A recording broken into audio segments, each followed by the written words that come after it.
दोस्तों अस्सलाम वालेकुम। असां हिन वक़्तु मौजूदु आहियूं। हीअ आहे बारात जे वेझो ही नायाब नस्ल जो जेको आहे हरण राति जेको आहे शिकार हिन ई कोड़की में फासायो आहे। हीअ कोड़की आहे जंहिंमें हिननि हरण फासायो आहे ऐं हरण जेको आहे हिन कोड़की में फासण हुजण करे जेको आहे से मरी वियो आहे। हीअ टंग जेका आहे न उहा जेको आहे से कोड़की तोड़े छॾी आहे। हीअ नायाब नस्ल जो नर हरण आहे।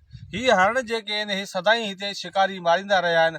ॿुधायो पियो वञे त हीअ जेके शिकारी आहिनि हितां जा मक़ामी आहिनि उहे कोड़कियूं मंडे जेको आहे से नायाब नस्ल जे हरणनि जी जेको आहे नस्ल कशी करे रहिया आहिनि ऐं मुसलसिल ॻोठाणा हिते जा ही ॻोठाणा आहिनि। हीअ बि सुबुह जो मूंखे हिन ॻोठाणनि इतला ॾिनो हो। छा दा तव्हांजो नालो आहे? तकी मोहम्मद मूंखे इतला ॾिनो आहे त हीअ जेको गोपी सर जेको पंहिंजो आहे रिण इन खां मथे पासे जेको आहे जेको आहे हरण मारे छॾियो आहे ऐं जेको आहे हरण गोड़की में फाथल आहे। तो सुबुह जो कीअं ॾिठो, कीअं आहे? हेॾा माल आहे मथां अच्छा वेठा हुआ कोड़ी। किथे जा कोली आहिनि? कोली असांजे ॻोठ में रहंदल आहिनि मथे। कहिड़ो नालो आहे कोली जो? साजन कोली। साजन कोली वेठो हरण ते? हा वेठो। हुन खां पुछो त भई छो कोड़की में फासायो आहे?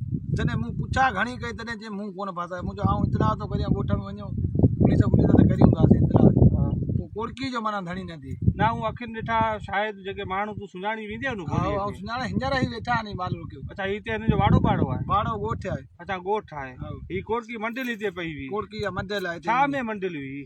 ये हेॾा मंडिल हरण वीचारो खणी आयो आहे हिते। अच्छा हिन टंग टुटी वई आहे। दोस्तो ही ॻोठाणो ॿुधाए थो त हिते जेके ही मक़ामी शिकारी आहिनि उहे अॻु बि जेको आहे हरणनि जो ऐं तितरनि जो सहन जो शिकार कंदा आहिनि। हिन राति जेको आहे गुज़र राति जेको आहे हिन हरण खे जेको आहे हिन कोड़की में फासायो।